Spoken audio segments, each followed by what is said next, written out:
प्रणाम मित्रों। तो चलिए हम लोग मलबे का मालिक नामक कहानी को आगे पढ़ते हैं। रखे ने सीधा होने की चेष्टा की क्योंकि उसकी रीढ़ की हड्डी बहुत दर्द कर रही थी।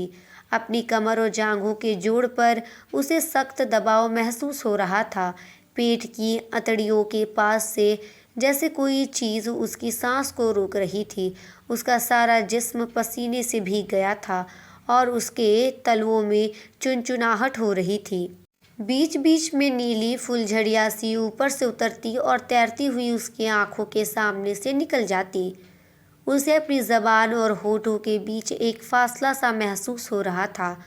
उसने अंगूठे से होठों के कोनों को साफ किया, साथ ही उसके मुंह से निकला, हे प्रभु, तू ही है, तू ही है, तू ही है। गनी ने देखा कि पहलवान के होठ सूख रहे हैं और उसकी आंखों के गिर्द दायरे गहरे हो गए हैं। वह उसके कंधे पर हाथ रखकर बोला, जो होना था हो गया रखिया, उसे अब कोई लौटा थोड़े ही सकता है। खुदा नेकी नेकी बनाए रखे और बद की बदी माफ़ करे। मैंने आकर तुम लोगों को देख लिया, सो समझूंगा कि चिराग को देख लिया। अल्लाह तुम्हें सेहतमंद रखे। और वह छड़ी के सहारे उठ खड़ा हुआ।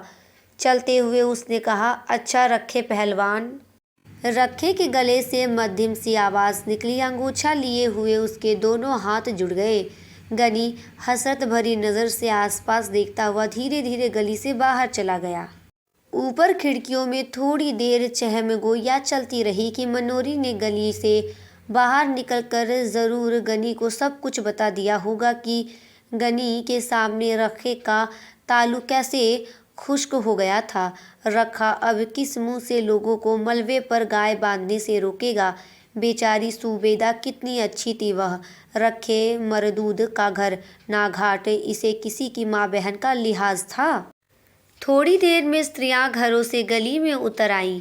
बच्चे गली में गुल्ली डंडा खेलने लगे। 12-13 साल की लड़कियां किसी बात पर एक दूसरी से गुत्थम गुत्था हो गई। रखा गहरी शाम तक कुएं पर बैठ खंखारता और चीलम फूंकता रहा। कई लोगों ने वहां गुजरते हुए उससे पूछा, रखे शाह, सुना है आज गनी पाकिस्तान से आया था? हाँ आया था, रखे ने हर बार एक ही उत्तर दिया। फिर कुछ नहीं, चला गया। रात होने पर रखा रोज की तरह गली के बाहर बाईं तरफ की दुकान के तख्ते पर आ बैठा। रोज वह रास्ते से गुजरने वाले परिचित लोगों को आवाज़ दे देकर पास बुला लेता था और उन्हें सट्टे के गुर और सेहत के नुस्खे बताता रहता था। मगर उस दिन वह वहाँ बैठा लच्छे को अपनी वैष्णो देवी की उस यात्रा का वर्णन सुनाता रहा जो उसने 15 साल पहले की थी। लच्छे को भेजकर वह गली में आया तो मलबे के पास लोकू पंडित की भैंस को देखकर वह आदत के मुताबिक उसे धक्के दे देकर हटाने लगा। भैंस को हटाकर वह सुस्ताने के लिए मलबे के चौखट पर बैठ गया। गली उस समय सुनसान थी। कमेटी की बत्ती ना होने से वहां शाम से ही अंधेरा हो जाता था। मलबे के नीचे नाली का पानी हल्की आवाज़ करता बह रहा था। रात की खामोशी को काटती हुई कई तरह की हल्की हल्की आवाज़ें मलबे की मिट्टी में से सुनाई दे रही थी। एक भटका हुआ कौवा ना जाने कहाँ से उड़कर उस चौखट पर आ बैठा। इससे लकड़ी के कई रेशे इधर उधर छितरा गए।